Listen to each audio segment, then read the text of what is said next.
ಸಿದ್ದರಾಮಯ್ಯರನ್ನ CM ಸ್ಥಾನದಿಂದ ಇಳಿಸಲು ರಾಹುಲ್ ಗಾಂಧಿ ಕಾಯ್ತಿದ್ದಾರೆ. ಚುನಾವಣೆ ನಂತರ ಅವರು ಇಳಿತಾರೆ.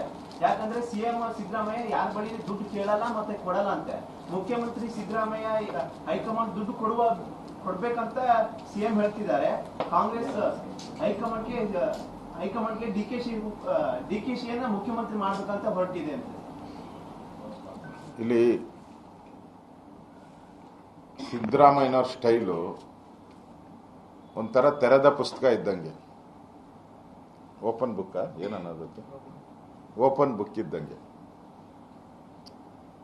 ಆ ಓಪನ್ ಬುಕ್ ಕ್ಲಿಯರ್ ಇದ್ದಾರೆ ಅವರು. ಸಿದ್ದರಾಮಯ್ಯ ಏನು ಬಹಳ ಕ್ಲಿಯರ್ ಮನುಷ್ಯ. ಅವರ ವಿರೋಧಿಗಳನ್ನ ಹೆಂಗ್ ಮಟ್ಟ ಹಾಕಬೇಕು ಅಂತ ಪರಮೇಶ್ವರ್ ಇನ್ಸಿಡೆಂಟ್ ಗೊತ್ತಾಗ್ಬಿಡ್ತತೆ. ಕಾಂಗ್ರೆಸ್ ಅಧ್ಯಕ್ಷರನ್ನೇ ಸೋಲ್ಸಿದಂಥವ್ರು ಸಿದ್ದರಾಮಯ್ಯನವರು. ಈಗ ಬೆಂಗಳೂರು ನಾವು ಯಾಕೆ ಗೆಲ್ತೀರಿ, ಬೆಂಗಳೂರು ಗ್ರಾಮಾಂತರ 100% ಕಾನ್ಫಿಡೆನ್ಸ್ ಯಾಕಿದೆ ಅಂತ ಹೇಳಿದ್ರೆ ಬಿಕಾಸ್ ಆಫ್ ಸಿದ್ದರಾಮಯ್ಯ.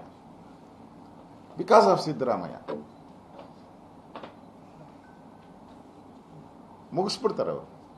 ಸಿದ್ದರಾಮಯ್ಯನವರೇ ಡಿ ಕೆ ಶಿವಕುಮಾರ್ನ ಮುಗಿಸೋಕೆ ಅವಾಗ ಎಲ್ಲ ಪ್ಲಾನ್ ಹಾಕಿ ಅವರವ್ರ ಯಾರ್ಯಾರ ಕಾರ್ಯಕರ್ತರಿಗೆ ಹೇಳ್ಬೇಕು, ಏನೇನು ಹೇಳ್ಬೇಕು ಎಲ್ಲ ಹೇಳ್ಬಿಟ್ಟಿದ್ದಾರೆ.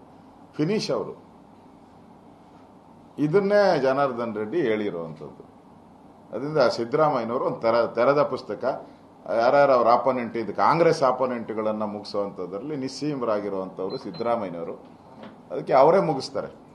ಒಟ್ಟಾರೆ ಈ ಸರ್ಕಾರ ಕಾಂಗ್ರೆಸ್ ಅವರೇ ಅವ್ರ ಕಾಲ ಮೇಲೆ ಅವರೇ ಚಪ್ಪಡಿ ಹೇಳ್ಕೊಂತ ಇದ್ದಾರೆ. ಡಿ ಕೆ ಶಿವಕುಮಾರ್ ಹೇಳಿದಾರಲ್ಲ, ನಾನು ಬಂಡೆ ಆದ್ರೆ ವಿಧಾನಸಭಾ ಚಪ್ಪಡಿ, ನಾನು ಚಪ್ಪಡಿನೂ ಆತೀನಿ, ಅದೇನೋ ಶಿಲೆನೂ ಆತೀನಿ ಅಂತಾರಲ್ಲ, ಅವ್ರು ಚಪ್ಪಡಿ ಹಾಕೊಂಡಿದ್ದಾರೆ. ಅವ್ರ ತಲೆ ಮೇಲೆ ಅವರೇ ಚಪ್ಪಡಿ ಹಾಕೊಂಡಿದ್ದಾರೆ.